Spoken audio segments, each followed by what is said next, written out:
In this next topic, we look at the common law. This is the type of law that is used throughout most of the United States, and in fact in all jurisdictions that were at one time British colonies. The common law is the dominant legal system. Now, the common law is based on the court system. It is judge-made law. It is law that comes, for the most part, out of the judicial system, the judicial branch. Now, some version of the common law, as I said, is found pretty much throughout all former British colonies, as well as the UK itself. What we've seen in the last 50 years has been an explosion in new countries. However, for the most part, the only countries that have adopted the common law, I say for the most part, for the all part, the only countries that have adopted the common law are the areas that were once British. Moreover, those areas tend to keep the common law and not choose the civil law. For whatever reason, no country has been able to get rid of the common law system or has been willing to rid itself of the common law system. That's interesting because the common law, therefore, spread throughout the world in a manner much different than the civil law. Of those numerous new countries created in the last 50 years, the most of those are civil law jurisdictions, and they're civil law jurisdictions because the countries chose the civil law. In the common law, those countries are common law jurisdictions because the common law was imposed upon them by by an outside force, the British. Now, the common law has certain distinguishing characteristics, just like the civil law. And the first is it's a complicated form of law. It's a complicated mix of legislation, or statutes, and case law, the law that comes out of courts. Although legislation technically comes prior in authority to case law, the fact is that legislation is often dependent on the case law that interprets that legislation. And we are never quite sure what a statute means until a court, a common law court, tells us what it means. So the common law is this complicated mix of law made by the legislature and law that is made by the court system. And furthermore, the law can differ depending on jurisdiction. If you are within one court's jurisdiction but not another, then you may have a different law than your neighbor who belongs in the other jurisdiction. So common law has a complicated mix of both statutes and case law. Now, another distinguishing characteristic of common law is its use of the jury system. Now, you and I have grown up in the jury system. It's something we see on TV, and we read about it in school. We've seen it in movies a million times. The jury system, the notion that we can round up 12 people who are roughly equivalent to us, and they can reach a legal decision that's better than a professional could reach. The idea is we benefit from the collective wisdom of these 12 random individuals, and they're truly random. They're individuals who, in fact, have to come to the courthouse without any knowledge of the dispute at hand. Those are the people who get selected for juries, or those that know the least about the particular dispute. Now, the jury system, however, is fundamental to common law systems. In fact, in Texas, one has almost an absolute right to a jury trial, whether that's for speeding or parking violation or a divorce, you can go get your jury. You have an absolute right. You have a constitutional right to a jury to hear your case. The jury system is hugely important in Texas, as it is in most of the country. And the final aspect of the common law that we want to talk about, and the final distinguishing characteristics, we've actually already mentioned before, and that's the notion that the common law separates government and the law. The law exists outside of government. The law applies to government. Government is constrained by the law in a way that doesn't exist in civil law jurisdictions. So common law separates government and law, whereas in a civil system, the law is created by the government. There is no separation there. Now you may wonder, well, how do we constrain the civil authorities if law exists only within the bounds of the government? Well, civil jurisdictions have extensive legal procedures in place, and it's those legal procedures that safeguard individuals from abuse by the law. It's not the notion of the law existing outside of the government, it's the fact that the government is obliged to follow legal procedures.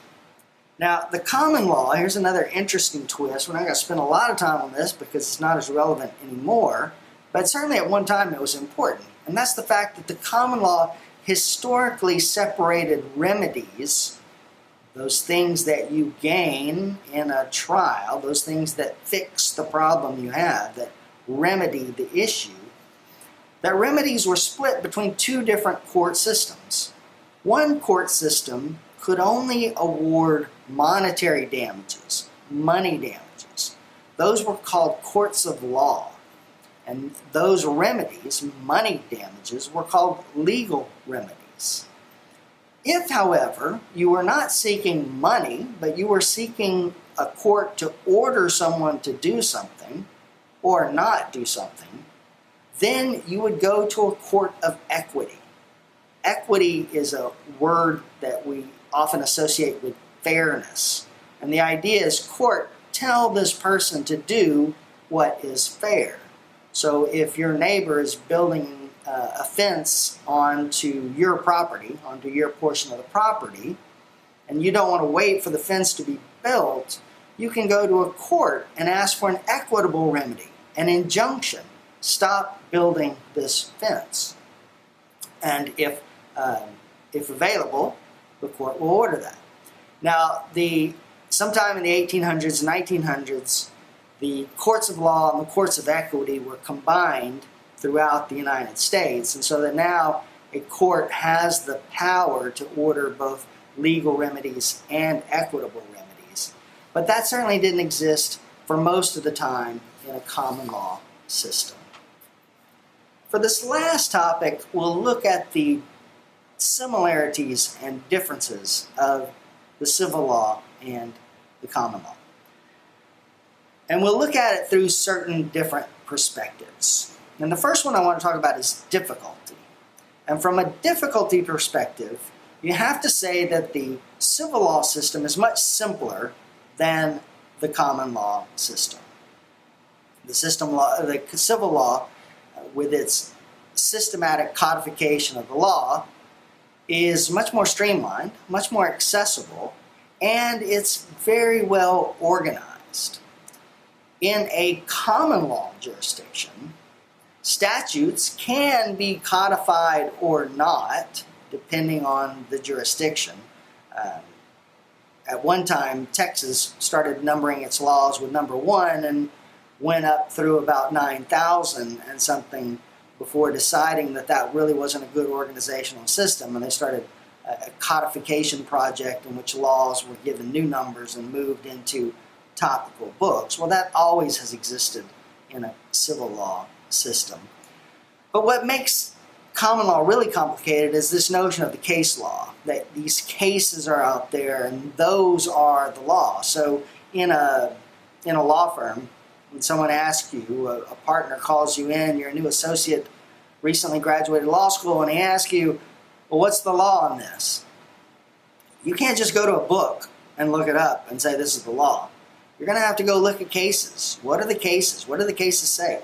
Where are those cases important? Is it in your jurisdiction or not? So from a difficulty perspective, clearly common law is much more difficult. Now the second area I want to look at is legislation. What's the role of legislation?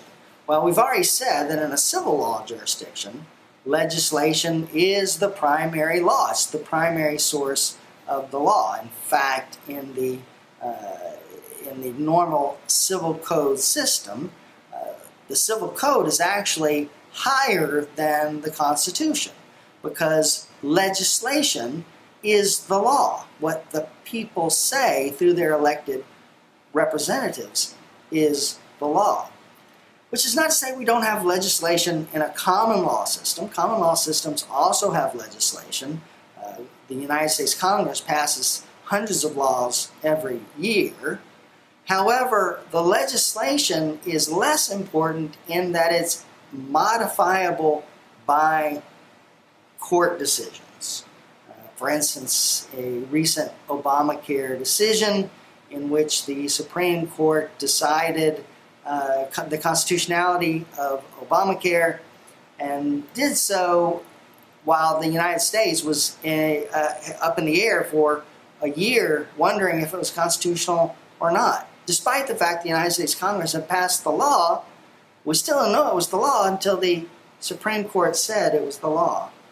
So both systems utilize legislation, but legislation is much more important in a civil law context as opposed to a common law.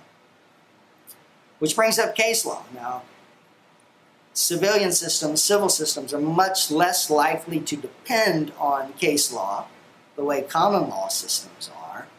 That's not to say that case law is unimportant, though, in a civil law system. There are courts deciding cases, and although those cases don't bind other courts, there's a tradition, a doctrine in civil law systems called jurisprudence constante, which is to say that if there has been a constant stream of decisions in one direction, well, a court should not disturb that stream unless it has a very good reason to do so. So case law, undoubtedly more important to common law jurisdiction than civil law, however, not unknown in the civil law. Let's look at it from the perspective of who is the central actor. Who is the central actor? In the civil law tradition, the central actor is the legal scholar. Whether that's a judge, whether that's a professor, whether that's a lawyer, the legal scholar is at the center of a civil law system. In England and in common law jurisdictions, the central actor tends to be the amateur, the juror, the random juror, or the judge who was a practicing lawyer before becoming a judge. It's really a case of the professional versus the amateur. In a civil law system, it's the professional who's much more important. In the common law system, it's the amateur that's much more important. We can see that really in the jury system. Now, this focus on the amateur as opposed to the professional has some other aspects to it as well. Because the academic role is strong in civil systems, there's less focus on pragmatism and how the law works in real life. There's much more focus on how the law should work, ideally. In a common law system, pragmatism rules the day because these lawyers, common law individuals, are concerned with how does the law work? How does it work in everyday life? The next aspect we'll look at is structure. And in common law countries, the legal system is not organized in any sort of coherent or clear structure. Its development is done incrementally. It's done on an ad hoc basis when it's needed. Very difficult for a foreign lawyer to come and try and understand the structure of common law systems. Civil lawyers, however, on the other hand, put a great deal of emphasis on system, structure. They tend to follow similar patterns in their organization of legal topics, and in fact, that's what makes it relatively easy to locate the law on any given topic, because it's systematically organized. However, all of that brings us to the last question, is to say, is there really a difference? Once upon a time, not too long ago, when we talked about legal systems or the field of comparative law, that comparison would have been between the civil law and the common law. But I think many would argue today that the civil law and the common law share much more with each other than they do with the other legal systems of the world. That the civil law and the common law collectively make up the Western legal tradition. However, that Western legal tradition is very different from, say, Islamic law or African customary law. And so many would say that there's not really a difference. If you are a scholar in Asia or Africa, then the differences between the civil law and the common law are relatively narrow. It's something to think about for sure. What are the differences? What are the similarities? And are they truly two different systems or part of one branch of a much more complicated biosystem?